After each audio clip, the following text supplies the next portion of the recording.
Pak Pendeta Roni sudah bersedia untuk melakukan wawancara dengan kami.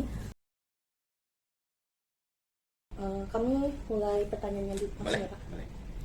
Jadi untuk pertanyaan yang pertama, kita tahu Alkitab itu mengajarkan tentang kedatangan Kristus yang kedua kali.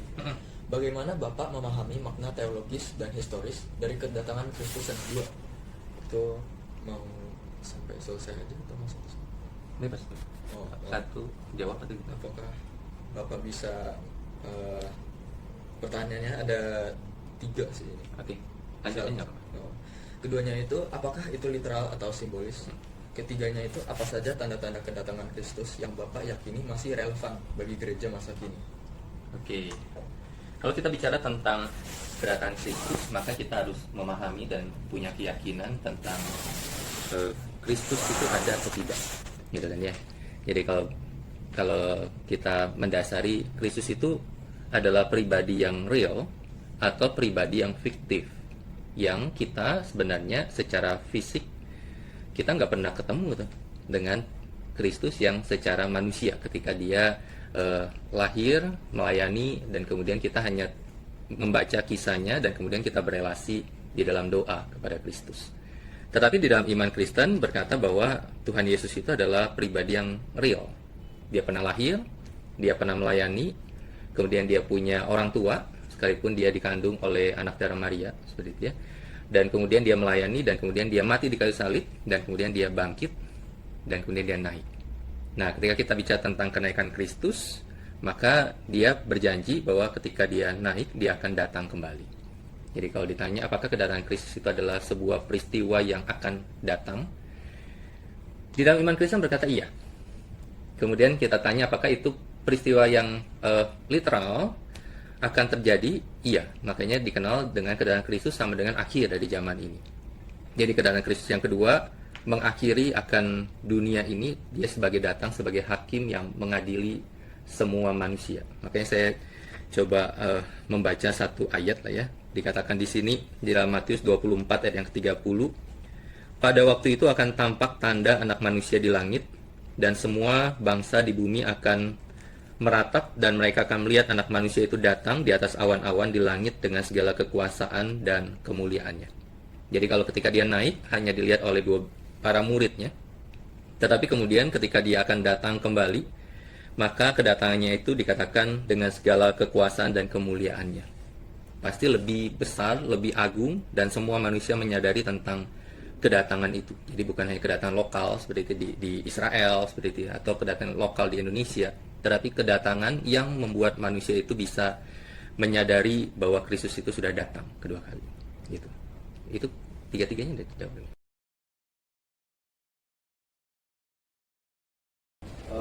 Baik Pak, saya akan memulai dengan pertanyaan pertama. Kita tahu kita mengajarkan tentang kedatangan Yesus yang kedua kali. Bagaimana Bapak memahami makna teologis dan historis dari kedatangan Kristus yang kedua?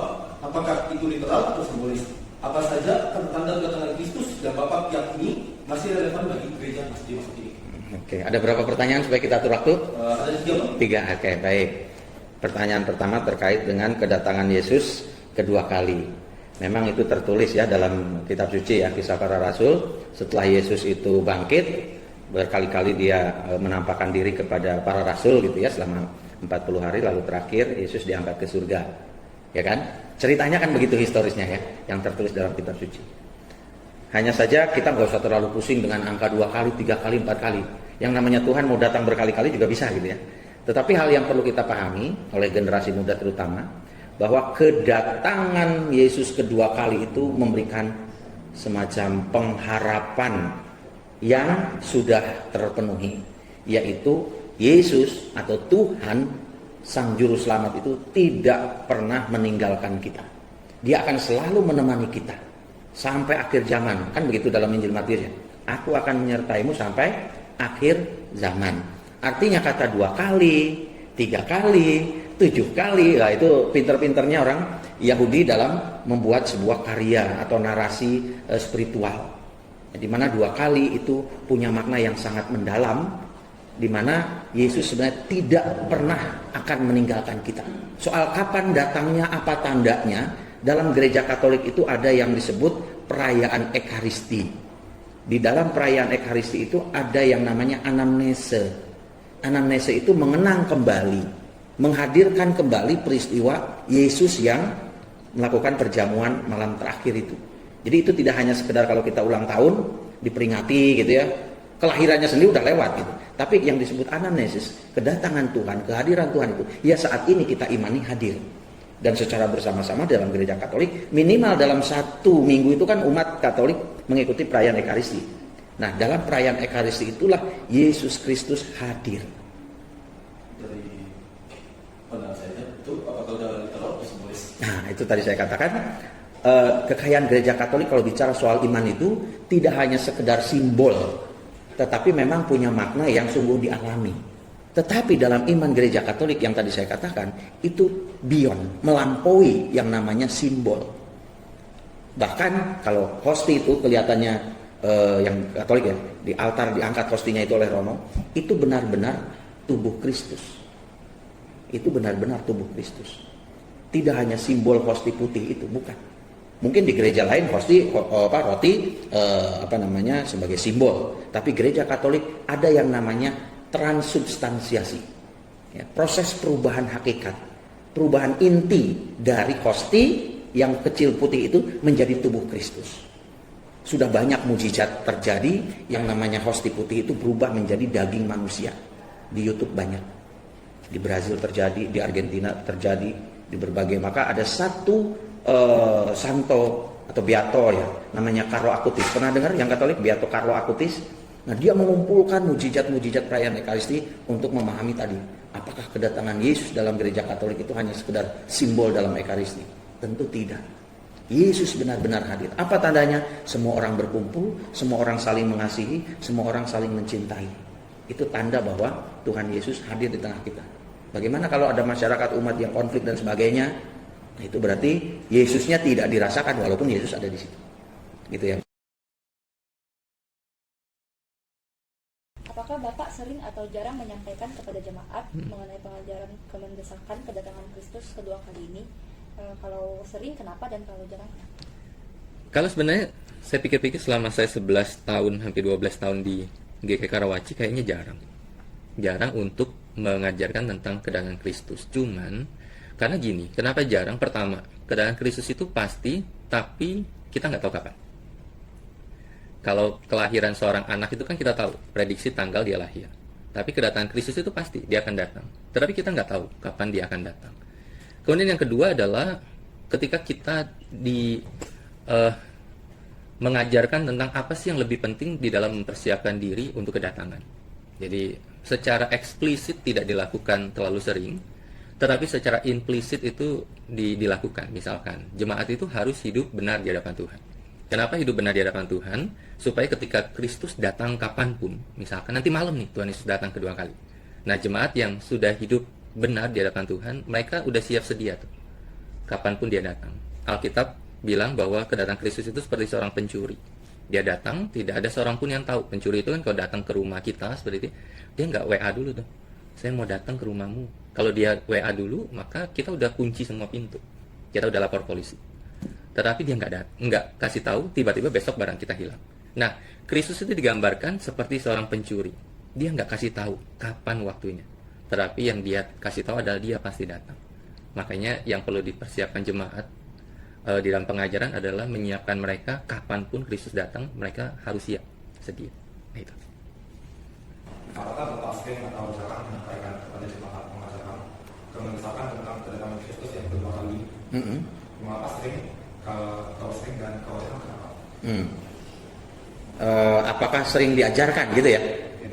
Diberitakan, diwartakan. Dan ketika kita berdoa pun, itu salah satu wujud dari bentuk membangun iman kepercayaan. Gereja Katolik itu kan kalau berdoa mulai dengan tanda salib ya. Dalam nama Bapa dan Putra dan Roh Kudus. Apapun yang kita lakukan, itu di dalam nama Bapa, Putra dan Roh Kudus. Putra itu siapa? Ya Yesus itu.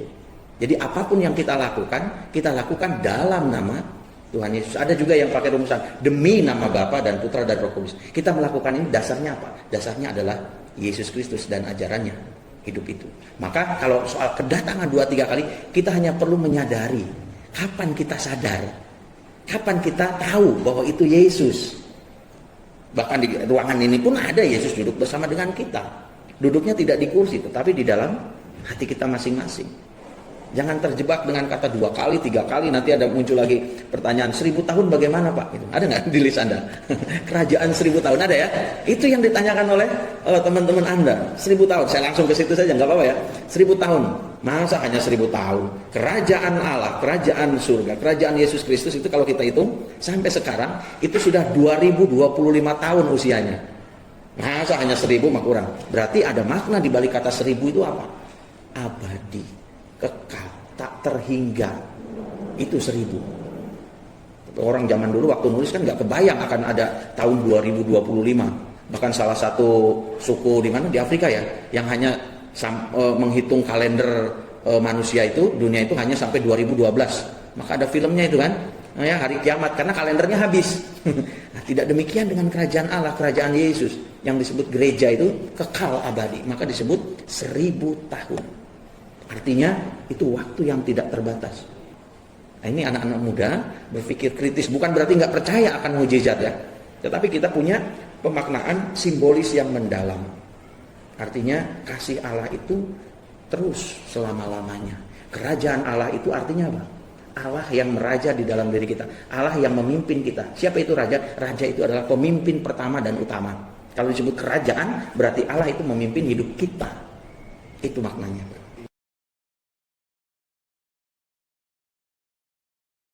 Oke, pertanyaan berikutnya adalah bagaimana Bapak menjelaskan konsep akhir zaman dalam terang perjanjian baru kepada jemaat Bapak? Apakah Bapak menjelaskan kepada jemaat bahwa pada akhir zaman akan ada penghakiman terakhir? Siapakah yang akan dihakimi? Dan bagaimana hubungan antara kasih karunia Allah dan keadilan Allah dalam penghakiman terakhir? Oke, akhir zaman itu akhir dari zaman. Memang ada 2 pengertian tentang akhir zaman. Yang pertama adalah akhir dari semua zaman ini, sehingga tidak ada lagi kehidupan di dunia ini. Tetapi kemudian pengertian yang kedua adalah akhir zaman adalah pribadi. Jadi misalkan, akhir dari zaman saya ketika bicara tentang akhir dari saya terakhir di dunia ini. Kita kan mungkin punya anggota keluarga yang mereka sudah meninggal. Nah, itu disebut sebagai juga akhir dari zaman dia di dunia ini. Tetapi itu hanya pribadi kita, hanya kita kapan akhir. Tapi yang kedua adalah pengertian dari akhir zaman. Itu bicara tentang akhir dari zaman ini. Nah, ketika bicara tentang hal itu, maka kita bisa berkata bahwa tadi pertanyaan apa ya? Yang apakah Bapak menjelaskan kepada jemaat bahwa pada akhir zaman akan ada penghakiman terakhir? Siapakah yang akan dihakimi? Oke. Nah, apakah ada penghakiman terakhir? Seperti pertanyaan pertama bahwa Kristus datang kedua kali itu sebagai hakim, maka yang akan menghakimi itu adalah Kristus. Jadi Tuhan Yesus yang akan menghakimi semuanya. Dan apakah setiap orang yang disebut sebagai manusia itu akan dihakimi? Iya. Tetapi pertanyaannya adalah, apakah orang percaya juga dihakimi? Orang yang percaya pada Kristus dihakimi? Iya. Tapi kemudian Kristus sebagai hakim pun sebagai pembela. Ketika Kristus katakan, dia memang dihakimi, tetapi aku sudah menebusnya menjadi milikku, sehingga penghakimannya yang harusnya disebut sebagai orang berdosa, karena pengorbanan Kristus, maka orang itu diselamatkan. Tetapi orang yang tidak percaya pada Kristus dihakimi, bukan karena perbuatan, tetapi karena dia adalah orang yang berdosa. Jadi orang yang berdosa harus menerima konsekuensi dari perbuatan dosanya. Sama lah seperti orang percaya, bukan dibenarkan karena perbuatan ketika dihakimi, tetapi dibenarkan karena pengorbanan Kristus di atas kayu salib. Jadi itu pengertian penghakiman itu. Kita lanjut ke pertanyaan ketiga. Pertanyaan ketiga, bagaimana Bapak menjelaskan konsep akhir zaman itu dalam terang perjanjian baru? Oke. Nah, apakah Bapak menjelaskan kepada jemaat juga bahwa pada akhir zaman akan ada penghakiman terakhir? Nah, juga siapa yang akan dihakimi? Bagaimana hubungan antara kasih karunia Allah dan keadilan Allah dalam penghakiman? Oke. Ini terpengaruh dengan kitab Wahyu ya. Akhir zaman, Israel baru, kan gitu ya? Israel baru turun dari langit, turun gitu. Siapa atau apa itu Israel baru? Apa itu akhir zaman? Yang disebut Israel baru itu adalah gereja, para pengikut Kristus. Apakah akhir zaman? Akhir zaman itu bukan soal waktu yang 5 tahun, 100 tahun, bukan soal waktu akhir zaman itu. Tapi bagaimana kita itu sungguh-sungguh percaya kepada Allah, percaya kepada Roh Kudus, percaya kepada Bapa, percaya kepada Yesus. Ketika semuanya itu terjadi, selesailah hidup kita. Akhir dari semuanya. Kalau demikian, apakah bagi orang beriman ada yang disebut akhir zaman? Orang Katolik, orang Kristen umumnya percaya setelah kematian ada kebangkitan. Lalu akhirnya kapan? Nggak ada akhirnya bagi orang beriman. Akhir zaman itu bukan soal waktu, tapi bagaimana kita bersatu kembali dengan Allah. Untuk bersatu kembali dengan Allah, maka perlu ada yang namanya pemurnian. Maka di dalam ajaran gereja Katolik ada satu masa itu dalam iman, keyakinan ajaran iman, bukan masa di Penogoro, bukan itu ya. Tapi ada masa ajaran iman yang mengatakan orang yang meninggal itu tidak langsung ke surga, tapi ada proses yang namanya pemurnian, disebut purgatorium, api penyucian, bukan pencucian, nanti laundry jadinya, ya, disucikan kembali. Karena pada hakikatnya setiap pribadi itu lahir murni, suci, bersih. Ya, tetapi dalam perjalanan kita digoda, seperti Adam dan Hawa digoda, masuklah dalam pencobaan, masuklah dalam dosa. Maka setiap pribadi manusia karena keturunan secara iman, secara rohani dari Adam dan Hawa, kita membawa semua ini, membawa ketika lain yang disebut dosa asal. Dosa asal itu dalam gereja Katolik akan hilang ketika dibaptis. Baptisan itu menghilangkan dosa asal, memurnikan kembali. Tetapi kecenderungan untuk berbuat dosa masih ada dalam setiap diri manusia. Kecenderungan, potensi untuk berbuat dosa itu selalu ada. Maka tidak jarang pribadi-pribadi yang lepas dari Tuhan Yesus, bahkan setelah dibaptis, masuk lagi dalam lumpur dosa. Akhir zaman maka ada hubungan nanti dengan penghakiman. Itu juga ada dalam Injil, ya, domba dipisahkan dengan kambing, lalang dipisahkan dengan gandum. Itu kan simbol orang baik dipisahkan dengan orang jahat, ditimbang. Tapi yakinlah bahwa kasih Allah itu melampaui itu semua. Kita tahu ada satu orang yang dipenjara bersama salah satu yang dipenjara disalib bersama Yesus. Tahu namanya? Yang bertobat? Pernah dengar? Namanya Dimas ya. Dismas apa Dimas ya? Dismas ya. Dia bertobat. Dia mengakui kesalahannya dan saat itu Yesus langsung mengampuni dia. Saat ini juga engkau akan bersama aku di Firdaus. Selesai sudah, semua dosanya terhapus, bro. Ketika kita membuka kembali kepada Allah. Mau apa kita? Kalau Tuhan Yesus sudah mau mengampuni kita. Syaratnya kembalilah, bertobatlah. Enggak usah terlalu pusing dengan penghakiman. Terakhir, jangan bayangkan ada kita masuk dalam satu lorong gelap gitu ya, dengan hakim-hakim yang berjejer menimbang perbuatan buruk kita. Jangan bayangkan itu. Yakinlah di rumah Bapa banyak tempat, kata Yesus. Dan dia pergi duluan untuk menyiapkan tempat bagi kita. Sekali lagi jangan bayangkan seperti Lipo, Ubud, Karawaci, jangan. Di sana ada suasana batin, jiwa kita disiapkan.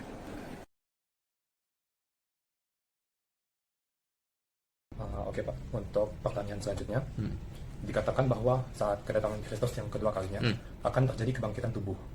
Tubuh seperti apa yang akan dimiliki? Apakah tubuh yang sama seperti sebelumnya atau tubuh yang baru?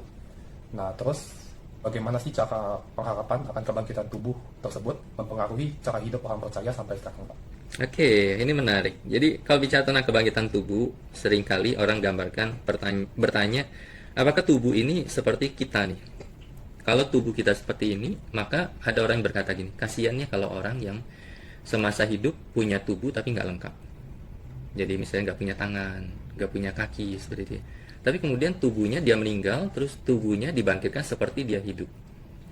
Jadi sepanjang kekekalan dia akan mempunyai tubuh yang nggak punya tangan, nggak punya kaki. Tetapi di dalam pandangan iman Kristen, tubuh yang dimaksud adalah tubuh kemuliaan. Jadi tubuh kemuliaan yang disempurnakan oleh Kristus. Jadi oleh Allah disempurnakan, dan kemudian tubuh itulah yang membuat dia bisa bukan tubuh jasmani lagi punya daging, tetapi tubuh kemuliaan. Gambaran tubuh kemuliaan itu seperti ketika Kristus bangkit. Jadi Kristus bangkit kan punya tubuh ya, maksudnya Thomas itu bisa menyentuh seperti itu ya, kemudian para rasul, Tuhan Yesus bisa makan. Tetapi tubuh itu tubuh kemuliaan. Jadi kalau ditanya apakah tubuh kita itu tubuh kemuliaan, seperti apa kebangkitan itu ya di dalam tubuh kemuliaan. Yang kedua, kelemahannya adalah kadang orang berkata gini, kalau orang meninggal kan dikubur ya, bagaimana dengan orang yang dikremasi? Kan tubuhnya hilang deh. Atau orang yang naik pesawat, pesawatnya meledak, terus nggak ketemu, dimakan ikan.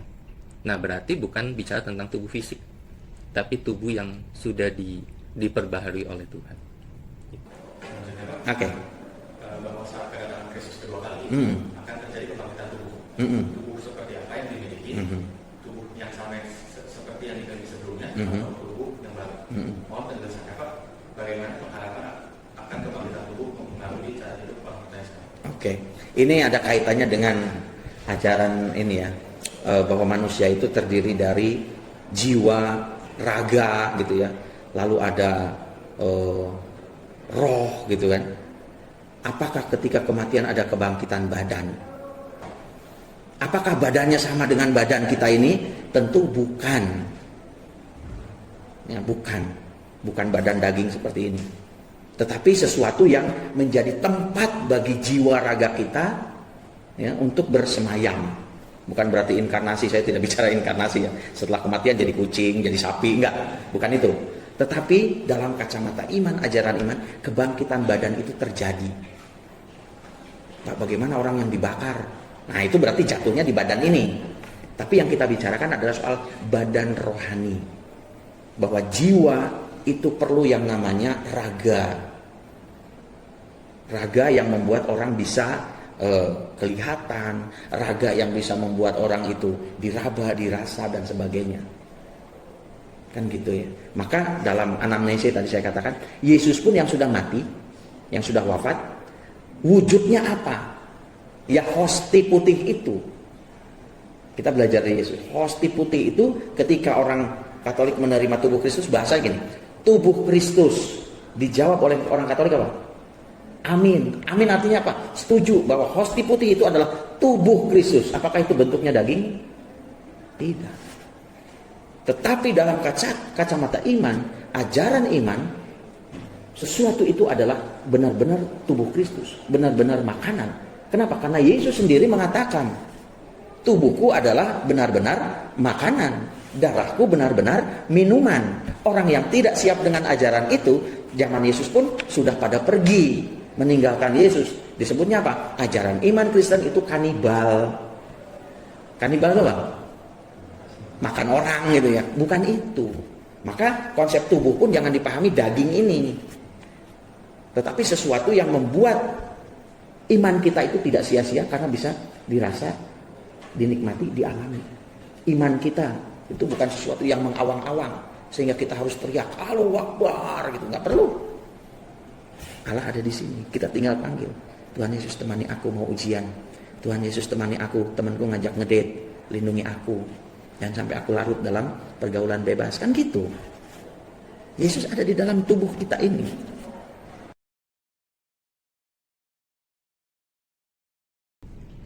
Oke, selanjutnya nih Pak, untuk pertanyaan yang kelima, bagaimana Bapak memahami kerajaan 1000 tahun dalam Wahyu 20 ayat 1-6? Nah, apakah itu dipahami sebagai literal, simbolis, atau keduanya? Kemudian bagaimana Bapak menjelaskan perbedaan interpretasi itu tentang Wahyu 20 tadi kepada jemaat Bapak? Oke, kerajaan 1000 tahun ya. Itu menarik. Kerajaan 1000 tahun itu seringkali di dalam kekristenan itu mengenal yang namanya sebut premilenialisme seperti itu ya, kemudian postmilenialisme dan amilenialisme.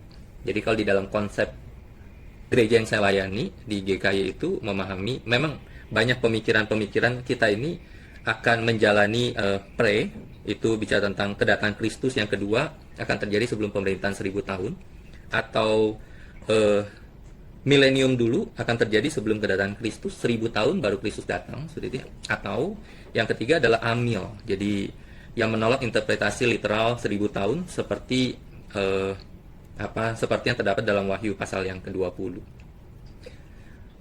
Kalau di dalam gereja yang saya layani secara doktrin, kita memegang yang namanya amil. Jadi amil itu amilenium itu bicara tentang Kristus itu akan datang kembali, akan ada penghakiman terakhir dan kemudian langit baru dan bumi yang baru. Tidak ada pemerintahan 1000 tahun di bumi setelah kedatangan Kristus yang kedua. Jadi itu yang dipahami. Pertanyaan berikutnya, Ya. bagaimana Bapak memahami kerajaan 1000 tahun dalam Wahyu 20 ayat 1-6? Apakah dipahami sebagai liberal, simbolis, atau keduanya? Lalu bagaimana Bapak menjelaskan perbedaan interpretasi tentang Wahyu 20 kepada jemaat Bapak? Nah itu saya katakan tadi ya, soal 1000 tahun itu adalah soal keabadian. Ya, kita nggak ada orang yang dalam kitab suci juga ya ratusan itu umurnya gitu ya. Bahkan kerajaan Yesus atau yang disebut gereja itu melebihi angka 1000 tadi saya katakan. Sampai detik ini 2025 kan gitu ya. Seturut tahunnya. Gereja kan dibangun pertama ya. Tahun pertama bahkan. Ya, ketika Yesus mempercayakan kunci surga, mempercayakan para murid kepada Petrus supaya digembalakan. Maka Petrus itu salah satu tokoh santo dalam gereja Katolik yang sangat dihormati, yang memegang kunci surga dan juga menjadi pemimpin para rasul yang imannya itu menjadi fondasi bagi gereja Kristen.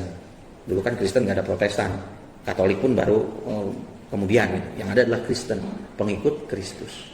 Maka kalau bilang 1000 tahun, oke lah, itu kita pandang secara simbolis, makna yang mendalam. Soal liberal dan sebagainya, terjemahan bebas dan sebagainya, balik lagi ke bagaimana kita menghayati iman kita yang mudah-mudahan terus selamanya sampai kita wafat mengimani Yesus, kan gitu. Jangan hanya misalkan 30 tahun saja, nanti ketemu pasangan lain, wah lebih cantik, lebih manis, lebih ini, saya pindah agama, gitu. Mengkhianati Yesus yang diperkenalkan oleh orang tua kalian sejak bayi. Tapi karena ada yang lebih menarik, tinggalkan, jangan. Jadi tidak 1000 tahun lagi nantinya, ya kan? Gitu ya. Gak usah terlalu pusing dengan angka lah. Ada lagi?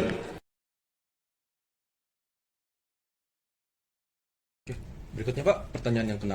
Dalam perjanjian baru, yang paling serius membicarakan neraka adalah Tuhan Yesus.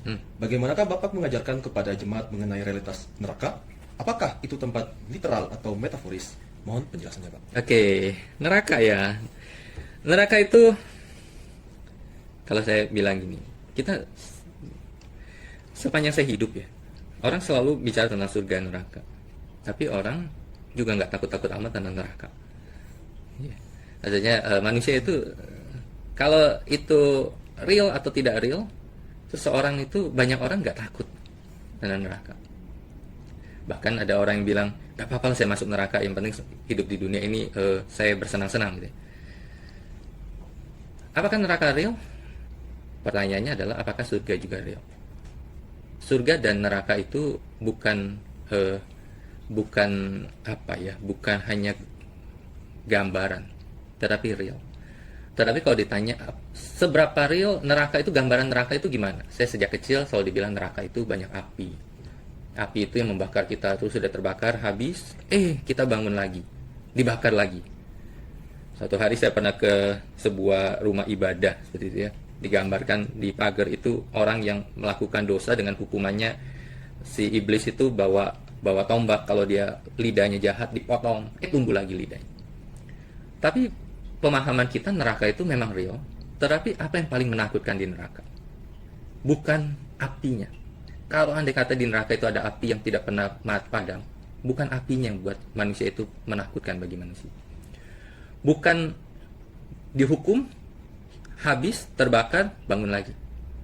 Yang terus kekal itu. Bukan itu. Hal yang paling menakutkan seseorang di neraka adalah dia terpisah dari Tuhan. Keterpisahan dengan Allah itu menjadi hal yang paling menakutkan di dalam hidup manusia. Dia harus terpisah dari Sang Pencipta, melihat orang lain yang diselamatkan itu bersama-sama dengan Allah di surga. Tetapi orang yang yang tidak diselamatkan itu, mereka harus mengalami keterpisahan dengan Allah secara kekal. Nah, itulah yang paling menakutkan. Kalau ditanya neraka itu di atas atau di bawah, di mana? Seringkan orang gambarnya neraka itu di bawah, karena di bawah itu banyak belerang, banyak apa. Kita nggak tahu neraka itu di mana. Sama seperti kita nggak tahu surga itu di mana. Tetapi yang kita tahu adalah orang yang percaya pada Kristus, mereka bersama-sama dengan Allah di surga. Orang yang tidak percaya pada Kristus, mereka akan terpisah dari Allah di neraka. Kemudian yang kedua, yang orang sering kali salah gini, di neraka itu iblis itu jadi algojonya Tuhan menghukum manusia. Enggak. Orang sering, kalau teman-teman memahami selama ini, iblis kan bawa apa, tombak, ditusuk-tusuk. Iblis itu di neraka itu bukan algojo. Iblis itu di neraka juga dihukum. Makanya kan neraka itu diciptakan untuk menghukum iblis yang jatuh kan. Dia dihukum. Dia bukan, Tuhan bilang hukum tuh si A, karena dia tidak diselamatkan, kemudian iblis dengan gagahnya menghukum. Enggak, dia juga dihukum oleh Tuhan. Nah itu konsep tentang neraka tuh. Itu.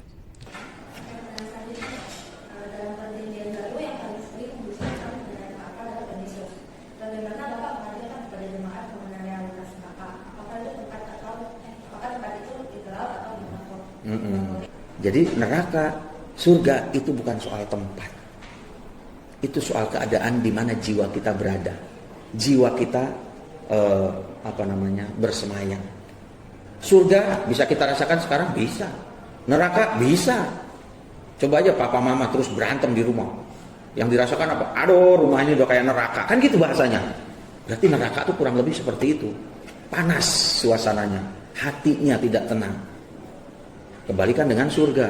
Aduh, papa mama rukun, anak-anaknya saling perhatian, hidup di rumah ini seperti di surga.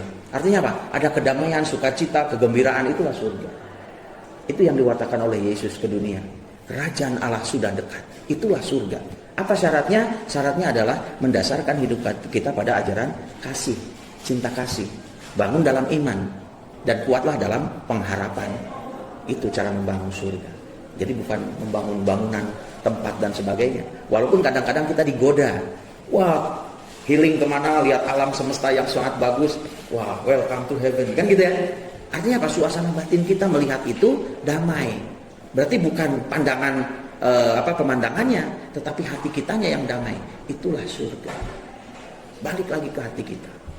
Nggak perlu jauh-jauh. Mulai dari kamar sendiri, ruang makan bersama keluarga, ruang dapur bersama orang tua, ruang bermain bersama kakak adik kita, ruang tengah tempat kita bercengkrama. Bangunlah surga di sini. Itu yang sedang jarang terjadi di perkotaan. Saya nggak tahu Anda mengalami itu nggak di rumah. Kalau tidak mengalami, nanti kalian berkeluarga, bangunlah keluarga yang surga, jangan neraka. Gitu?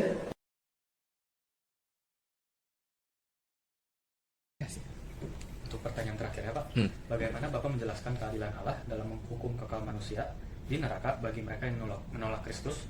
Apakah menurut Bapak hukuman kekal konsisten dengan kasih Allah? Dan bagaimana Bapak menjelaskan ketegangan ini? Oke, menarik. Ini seringkali orang melihat tentang orang yang tidak dipilih oleh Tuhan, itu orang menunjukkan Allah itu nggak adil ya. Tapi kita seringkali gambarkan di dalam pemahaman teologi saya, setiap orang itu kan, Alkitab bilang setiap orang itu sudah berdosa, dan upah dosa itu adalah maut. Upah dosa maut adalah penghukuman yang kekal. Allah bisa menghukum semua manusia masuk neraka, bisa. Tapi nanti muncul lagi tuh pendapat, loh Allah kok udah ciptaan manusia jatuh dalam dosa, terus hukum neraka, Allah kok nggak kasih? Kemudian kalau Allah mengambil sebagian, menyelamatkan, memilih sebagian, Allah kok nggak adil? Makanya keadilan dan kasih Allah ini seringkali menjadi pembahasan yang orang selalu lihat dari sisi negatifnya. Makanya Allah lakukan adalah di dalam keadilan dan kasih itu, Kristus itu datang.